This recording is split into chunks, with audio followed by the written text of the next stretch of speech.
दोस्त ये सुगम विज्ञान क्लास 8 का चैप्टर नंबर लास्ट वाला 18 है, वायु और जल का प्रदूषण। यहाँ पे हम लोग अति लघु उत्तरीय प्रश्न देखेंगे। तो अति लघु में पहला क्वेश्चन है, पर्यावरण के 3 जैविक कारकों के नाम लिखना है। एक जैविक होता है, एक अजैविक होता है, जिसको हम लोग भौतिक कारक भी बोल सकते हैं। तो जो जैविक कारक है उसके अंदर पादप, जंतु और सूक्ष्म जीव आते हैं। तो ये जैविक कारक है 3। दूसरा है, वायु प्रदूषण के 2 प्राकृतिक स्रोतों के नाम लिखना है। वायु प्रदूषण प्राकृतिक स्रोत, वायु प्रदूषण का एक कृत्रिम स्रोत भी होता है और एक प्राकृतिक भी होता है। प्राकृतिक में जैसे ज्वालामुखी विस्फोट हुआ, इससे भी कई सारे विषैले गैस निकलते हैं।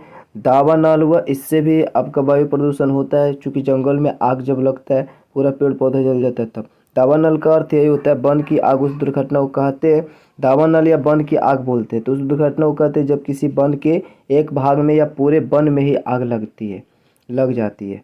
तो इस कारण से वायु प्रदूषण होता है और ये एक प्राकृतिक स्रोत है, ये मानवीय स्रोत नहीं है।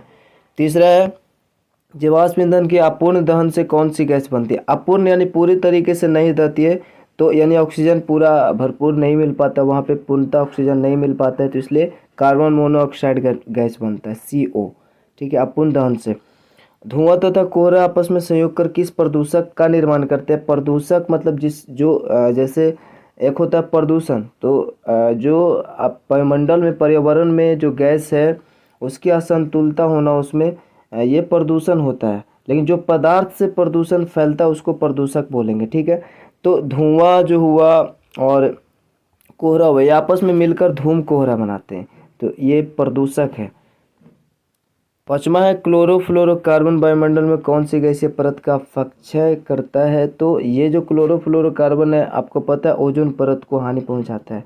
ठीक है, तो ओजोन परत होगा। और अंटार्कटिका के जो पास में जो है ओजोन परत, वो छिद्र भी हो चुका है, मतलब वो क्षय हो चुका है, तो वो पता होगा आपको। 6 नंबर क्वेश्चन बोल रहा है, किन्हीं 3 प्रमुख ग्रीन हाउस गैसों के नाम बताना है। ग्रीन हाउस गैस जिससे तापमान बढ़ता है, जैसे कार्बन डाइऑक्साइड, मीथेन हो गया, नाइट्रोजन का ऑक्साइड हो गया, ये सब के बढ़ने से टेम्परेचर बढ़ता है। 7वां नंबर क्वेश्चन है, गंगा नदी किनारे बसी किन्हीं 2 औद्योगिक शहरों के नाम लिखना है, जिसमें कारखाने वगैरह स्थापित होती है और जिससे जल प्रदूषण होता है, यानी जो नदी, गंगा नदी का जो पानी है वो प्रदूषित होता है। तो कानपुर और बानासुर और भी है भागलपुर। नंबर क्वेश्चन बोल रहा है, सूर्य के प्रकाश में उपस्थित किन किरणों द्वारा जल में उपस्थित जीवाणु नष्ट हो जाते हैं।